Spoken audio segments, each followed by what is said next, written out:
හයි අදත් අරව ආදරෙන් පිළිගන්න මගේ YouTube චැනල එකට මගේ පොඩ්කාස්ට් එක බල්ලා තිබ්බ ගොඩක් අය බොහෝම ස්තුතියි බලපු ලයික් කරපු කමෙන්ට් කරපු හැමෝටම බොහෝම ස්තුතියි අද මං කතා කරන්නේ යන්නේ ටිකක් වෙනස් මාතෘකාවක් සමහරට ඔගොල්ලෝ හිතන්නවත් නැතුව ඇති මම මේ වගේ මාතෘකාවක් කතා කරයි කියලා මොකද මේකේ වටිනාකම මෑතක් වෙනකම් මට තේරලා තිබෙත් නැහැ ඒ තමයි උදේ නැගිටින එක ඔව් මම දන්නවා දැන් මේක ඔගොල්ලෝ හිතා තව මොටිවේෂන් වීඩියෝ එකක් වගේ කියලා. නමුත් නැහැ. මේක මොටිවේෂන් වීඩියෝ එකක්ම විතරක් නෙවෙයි.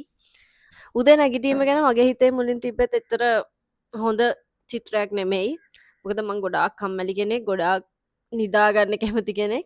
සහ of course මම මියුසිෂියන් කෙනෙක් නිසා අපිට වැඩ තියෙන්නේ රැට.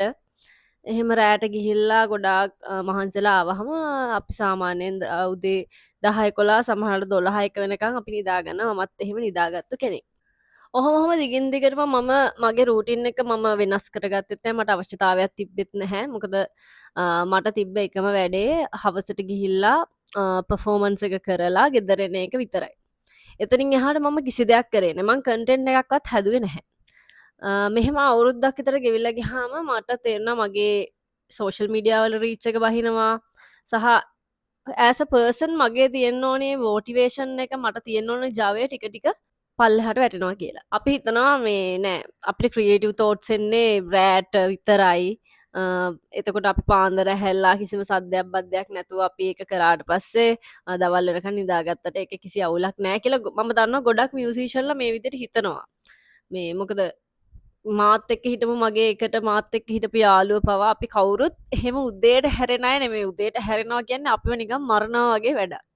හැබැයි මම තේරුම් ගත්ත කාලෙත් එක්ක මේ දවල් වෙලා හැරෙන එකෙන් මට ගොඩක් දේවල් මිස් වෙනවා කියලා. මොකද මම කන්ටෙන්ට් ෂූට් කරේ නෑ. මං කලින් කිව්වා වගේ මං කිසිම කන්ටෙන්ට් එකක්වත් ෂූට් කරන්නේ නෑ. මොකද මං ඇත්තටම ආස කන්ටෙන්ට් ක්‍රියේෂන් වලට ඔක්කොටම වඩා හැම දෙයකටම වඩා. නමුත් මං ඒකවත් කරන්නේ නැහැ. මං උයන්නේ නැහැ. ඕඩර් කරලා මොන හරි දාගෙන කනවා. මම අඩුම හරියට වතුර බොන්නේ නැහැ. මට කිසිම දෙයක් කරන්න මොටිවේෂන් එකක් තිබ්බෙම නැහැ. ඊට පස්සේ මට කාලෙත් එක්ක තේරුණා මේක හරියන්නේ නැහැ. මම මේ උදේ හැරෙන්නේ නැතුව දවල් වෙලා හැරිලා ෆෝන් එක ආයි නැගිට්ට ගමන් අපරාධ කියන්න බෑ. අපි කරන්නේ ෆෝන් එක ස්ක්‍රෝල් කරනවා. ඒකේ තප්පර 30 විනාඩියේ වීඩියෝ බල බල මුළු දවසම ගෙවනවා එහෙම. ඇඳක් උඩට වෙලා. මට තේරුණා මම හැම වෙලෙම කල්පනා කළා ඇයි මම සාර්ථක නොවුනේ? ඇයි මං තාම සාර්ථක නැත්තේ?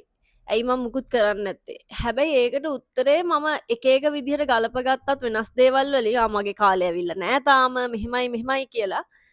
මට කාලයක් යද්දි තමයි තේරුනේ මේ උදේ ඇහැරෙන්නේ නැතුව මම දවල් වෙනකන් නිදාගන්න එක ලොකු ප්‍රශ්නයක් කියලා. මොකද නැචරලි අපි ඉර එළියට ඇහැරෙනවා. කළුවර වුණාම නිදාගන්න. ඔහොමනේ මිනිස්සෙක් සාමාන්‍යයෙන් ප්‍රෝග්‍රෑම් එක තියෙන්නේ. දැන් එතකොට අපි මේ ප්‍රෝග්‍රෑම් එක සම්පූර්ණ වෙනස් කරලා අපි එළිය තියෙන වෙලාවට නිදා ගන්නවා. මේ කළුවර වටනහම හැරෙනවා. මේක මොලේට හුරු වුණාට පස්සේ අපිට කොයිම වෙලාවකවත් එළිය වැටිච්ච වෙලාවකදී ජවයෙන් අර වැඩක් ශක්තියෙන් කරන්න අමාරුයි. මම දන්නවා මගෙත් එක්ක එකට වැඩ කරන මගේ යාළුවෝ අපි සමහර වෙලාවට මම මගේ යාළුවෙක් ඉන්නවා මේ එයත් එක්කත් මම ගිහිලිකුල ගෙදර නවතින වෙලාවල් වලට අපි දෙන රෑ එල්ලි වෙනකන් කියවනවා. කියවලා යන්තම් එළිය වැටෙද්දි තමයි නිදාගන්නේ. ඊට පස්සේ අපි කෙලින්ම හැරිලා අපේ පර්ෆෝමන්ස් එකට යනවා. ඔහොම කරලා මට දැන් මේක හරියන්නේ නැහැ කියලා තේරුණාට පස්සේ මම try කළා එකපාරටම උදේ හැරෙන්න. නමුත් මට ඒක කරන්න පුළුවන් වුණේ නැහැ. මට මාර අමාරුයි ඒක කරන්න. මට උදේ හැරෙන්නම බැහැ. ඊට පස්සේ මම පැයක් කලින් ඇහැරුණා. ඊට පස්සේ පැය දෙකක් කළා. ඔහොම මම try කරලා කලින් නිදාගෙන මම ඔන්න උදේට හැරෙන්න පටන් ගත්තා. ඊට පස්සේ තමයි මට තේරුණේ දවස කොච්චර දිගද කියන එක. මට එහෙම එක්ස්පීරියන්ස් කරන්න හම්බෙලාම තිබ්බේ නැහැ ගොඩක් කාලෙකින්. මගේ දවස කොච්චර දිගයිද මේ දවස් ඇතුළත කරන්න කොච්චර වැඩ කරන්න පුළුවන්ද ඒ කිසි දෙයක් මට ඒ දවස්වල තේරුන්නේ නැහැ. හැබැයි මම උදේට හැරෙන්න ගත්තට පස්සේ මට ඒක හොඳටම තේරුණා. මම දන්නවා මේ මියුසිෂියන්ලා ඇයි උදේ හැරෙන්නේ නැත්තේ කියන එක. මොකද ගොඩක් වෙලාවට ඒගොල්ලොන්ට රැට තමයි වැඩ තියෙන්නේ. ඒගොල්ලෝ කොන්සර්ට් ඉවර වෙලා ආයෙ එන්න ඕනේ.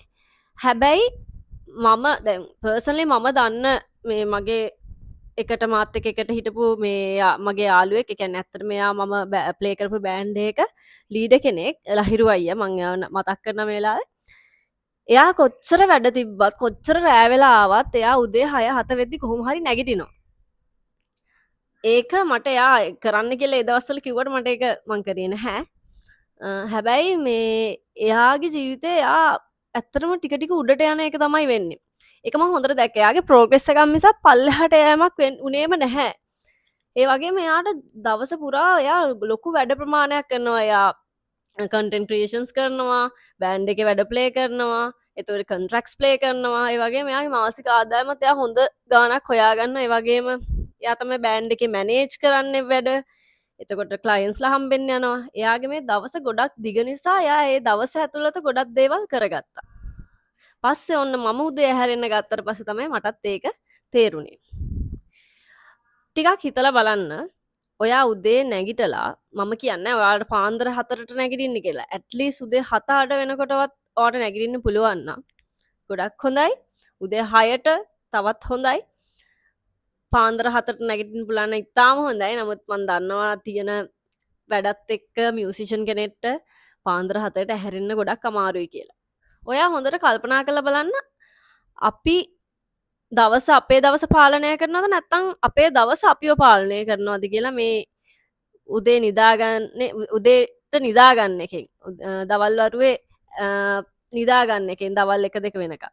ඒකෙන් ඇත්තටම මට දැනන විදිහට සිද්ධ වෙන්නේ දවස තමයි අපිව පාලනය කරන්නේ. මොකද අපිට හැම වෙලේම නිදිමතයි. මම මේ කියන එක ඔයගොල්ලෝ බොරුද කියලා නිකන් චෙක් කරලා බලන්න.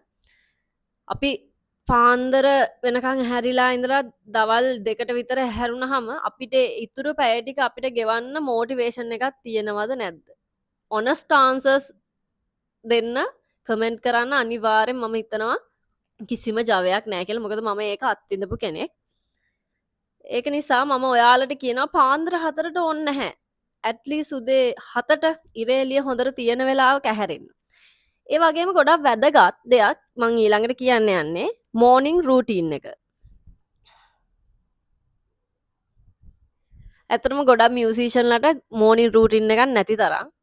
නමුත් මං කියන ඔයගොල්ලෝ මෝර්නිං රූටීන් එකක් හදාගන්න ඕනේ. ඔයාලා නැගිට්ට ගමන් කවදාවත් ෆෝන් එක අරගෙන ස්ක්‍රෝල් කරන්න එපා. ඒක තමයි මට දෙන්න පුළුවන් ලොකුම උපදෙස් ඔයාලට. කොච්චර මැසේජස් ආවත්, කොච්චර මේ කට්ටිය කෝල් කරත් ඔයාට දෙන්න එක පැයක් නැගිටලා උදේට නැගිට්ටට පස්සේ ඔයා කෙලින්ම යන්න එළියට, ඉරේලිය ඔයාට වදින්න දෙන්න. මොකද ඉරේලිය ඇහැට වැදුනහම මොලේට පණිවිඩයක් යනවා, දැන් හරි, දැන් ඔන්න මෙයා ඇහැරිලා ඉන්නේ. එන්න එතකොට තමයි අපිට ඒ ජවය එන්නේ. ඉරේලිය ඇඟේ අඩු වුනහම අපිට කිසිම ඉරේලිය නිතර වැටෙන්නේ නැති වුනහම අපේ ඇඟට අපේ ජවය නැති වෙලා යනවා. ඊට පස්සේ ඔයාට පුළුවන් නම් මෙඩිටේෂන් කරන්න. ඔයා මෙඩිටේට් කරන්න, හුස්ම ගන්න එක ගැන, එළිය සද්ද අහන්න ඇස් දෙක වහගෙන. එතකොට ඔයාව නොදැනුවත්වම ඔයා කාම් වෙනවා. ඊට පස්සේ move your body please. ඔයා ඇත්තටම උදේට හැරිලා ෆෝන් එක ස්ක්‍රෝල් කර කර ඉන්නේ නැතුව විනාඩි 5ක එක්සර්සයිස් එකක්, පොඩි එක්සර්සයිස් එකක් ඕනි තරම් තියෙනවා YouTube එකේ. විනාඩි 5 effective exercises workouts ඒකක් කරන්න. ඊට පස්සේ ඔයා ජර්නල් කරන්න. ජර්නලින් through මම ජර්නලින් ගැන වීඩියෝ එකක් කරන්න. ඇත්තට මගේ වීඩියෝ බලන්න ඕනේ නැහැ. ලූනා පීච් මම ඇත්තටම ඉන්ස්පයර් වෙච්ච චාදයක්. ලූනා පීච්ගේ වීඩියෝස් තියෙනවා මේ ජර්නලින් ගැන. ඒ වීඩියෝ එක අනිවාර්යයෙන්ම බලන්න. මේ ජර්නලින් කරන එකෙත් තියෙනවා ලොකු වටිනාකම්. ඒක මම පස්සේ ඔයාලට පස්සේ දවසක කියලා දෙන්න. ජර්නල් කරන්න කියන්නේ ඔයා ලියද්දී, අතින් ලියද්දී ඔයාගේ මොලේ ක්‍රියාකාරීත්වය ඒකට බලපානවා. ඔයා අතින් ලියනකොට, මොකද අපි නිකන් ටයිප් කරනවා වගේ නෙමෙයි, අපි අතින් ලියන එක. ඒ නිසා මේ දේවල් හරි වැදගත්. ඔයා නිකන් හිතලා බලන්න, අපි ඉස්කෝලේ යන කාලේ තිබ්බ හයිය දැන් අපිට තියෙනවද? මං හිතන්නේ නැහැ. මට නම් නැහැ. මං ඇත්තටම කියන්නේ මට ඇත්තටම මේක ගොඩාක් අඩුයි. හැබැයි මම මගේ මෝර්නින් රූටින් එක හදාගත්තට පස්සේ මට තේරෙනවා දැන් මං ආයිත් ඒ තත්ත්වෙට එනවයි කියලා. මේ මෝර්නින් රූටින් එකට අනිවාර්යෙන් ඕගොල්ලෝ වෝකල් වෝම් අප්ස් ඇඩ් කරගන්න. මියුසිෂියන් කෙනෙක් විදිහට අනිවාර්යෙන් දවසට එකපාරක්වත් වෝකල් වෝම් අප්ස් කරන්න ඕනේ. ඒ වගේම නිදා ගන්න යද්දි වෝකල් වෝම් ඩවුන්ස් කරලා නිදා ගන්න ඕනේ. ඒක මම ඔයාලට කලින් වීඩියෝ එකකත් කියලා තියෙනවා. මේ පැයක් හෝ පැය දෙකක කාලයක් අපි හිතමු උදේ 6ට හැල්ලා උදේ 8 වෙනකන් ඔයා ෆෝන් එක ස්ක්‍රෝල් කරන්න නැතුව ඇට්ලිස්ට් පැයක් ඇහැරුණ වෙලාව ඉඳන් ෆෝන් එක ස්ක්‍රෝල් කරන්න නැතුව ඉඳලා බලන්න ඔයාලට දවසක් දෙකක් යද්දී ඔයාලට ඒකේ ප්‍රතිඵල තේරෙයි. ඔයාලට මාර ප්‍රොඩක්ටිව් දවසක් ගත කරන්න පුළුවන් ඊට පස්සේ. ඔයාලට තේරෙයි මගේ දවස ගොඩක් දිගයි මට ඕනි තරම් කරන්න දේවල් තියෙනවා මට ජවය තියෙනවා කම්මැලි හිතෙන්නේ නැහැ. මේ හැම දෙයක්ම ඔයාලට හිතේ අනිවාර්යෙන්ම. ඒ නිසා මම ඔයාලගෙන් ආදරෙන් ඉල්ලනවා ප්ලීස් උදේට ඇහැරෙන්න. උදේට ඇහැරිලා බලන්න. රෑට කලින් නිදාගන්න කියලා මට මියුසිෂියන්ලාට කියන්න අමාරුයි. මොකද ඒක කරන්න ටිකක් අමාරුයි මියුසිෂියන්ලාට ගොඩක් වැඩ තියෙන්නේ රෑට නිසා. හැබැයි මෙහෙමයි. ඔයාලා හිතන්න ඔයාලා ගෙදර එනවා. ගෙදර ආවට පස්සේ ඔයාලා නිදාගන්න. ස්ක්‍රෝලින් කරන්න එපා. ස්ක්‍රෝල් කර කර ඉන්න එපා ෆෝන් එක. නිදාගන්න පැය භාගයකට කලින් ප්ලීස් ෆෝන් එක අයින් කරන්න. පුළුවන් නම් තමන් නිදාගන්න කාමරෙම ෆෝන් එක අයින් කරලා දාන්න. මම මේ කියන්නේ මම මුලින් ඉඳන් මෙහෙම ඉඳලා නෙමෙයි මම තරම් මං හිතන්නේ ෆෝන් එක ස්ක්‍රෝල් කර කර කාලේ කපපු මිනිස්සු තවත් ඉන්නවා ඇති කියලා. නමුත් ඒක මට තේරුණාට පස්සේ මගේ ජීවිතේ සෑහෙන්න ඉස්සරහට යනවා කියන එක මට තේරුණා.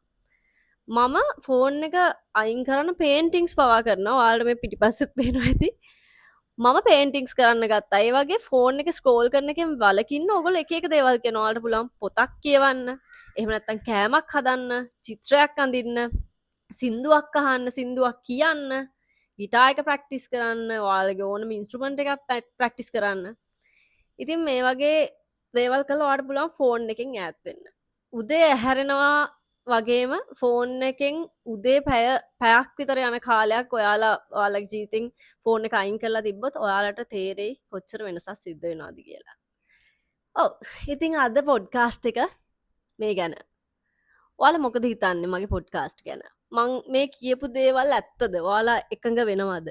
සහ ඔයාලා මම මේ කියපු දේවල් try කරලා බලනවද? try කරන්න නම් මට අනිවාර්යෙන් comment එකක් තියන්න.